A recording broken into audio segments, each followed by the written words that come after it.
Chapter 14. 4 million channels, and there's still nothing on except Valkyrie vision. Hooray for going last!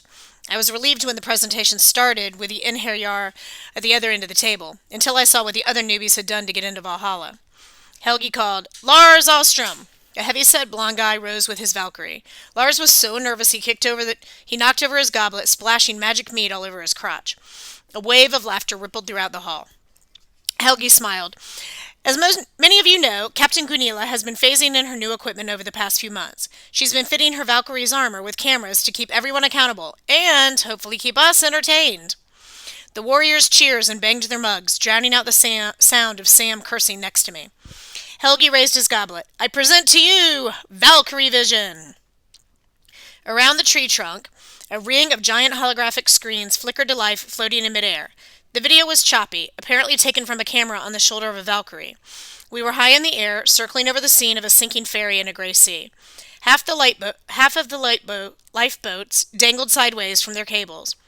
Passengers jumped overboard, some without life vests. The Valkyrie swooped in closer. The video's focus sharpened. Lars Alstrom scrambled across the tilting desk, a fire extinguisher in his hands. The door to the inside lounge was blocked by a large metal container. Lars struggled to move it, but it was too heavy. Inside the lounge, a dozen people were trapped, banging desperately on the windows. Lars shouted something to them in Swedish, Norwegian, but the meaning was clear. "Get back!" As soon as they did, Lars smashed the extinguisher against the window. On the third try, it shattered. Despite the cold, Lars stripped off his coat and laid it across the broken glass. He stayed at the window until the last passengers were safely out. They ran for the lifeboats.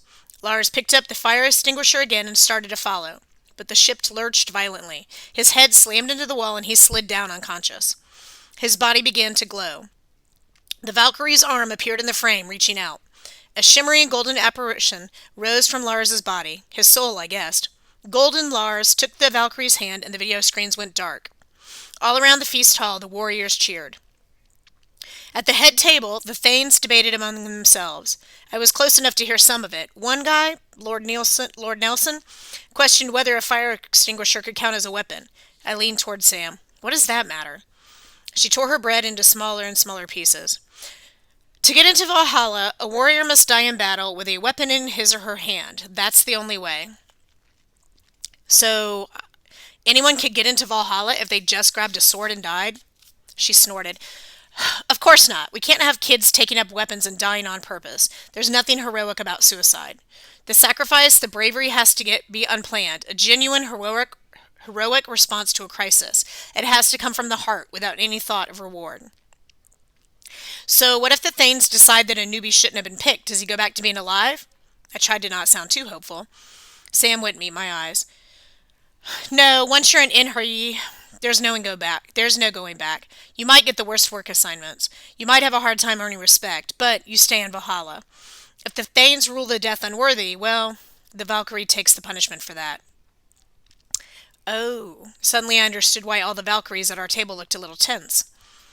The Thanes took a vote among themselves. They agreed unanimously that the fire extinguisher could count as a weapon, and Lars's death could be seen as in combat.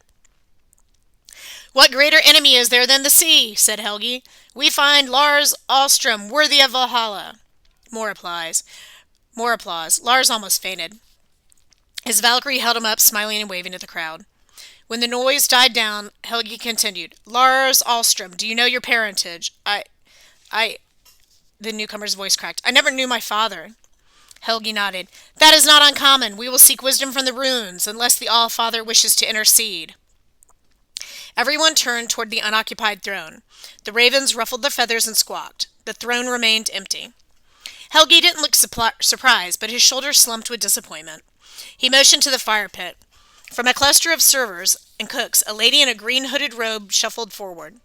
Her face was hidden in the shadows of her cowl, but judging from her stooped posture and her gnarled hands, she must have been ancient. I murmured to Sam, "Who's the wicked witch?" "A Vala, a seer. She can cast spells, read futures, and other stuff." The Vala approached our table. She stopped in front of Lars Alstrom and pulled a leather pouch from the folds of her robe. She plucked out a handful of runestones like the ones from Uncle Randolph's study. "In the runes?" I whispered to Sam. "What are they for?" "They're the old Viking alphabet," she said, "but each letter also symbolizes something powerful. A god, a type of magic, a force of nature. They're like the genetic code of the universe. The Vala can read the stones to see your fate.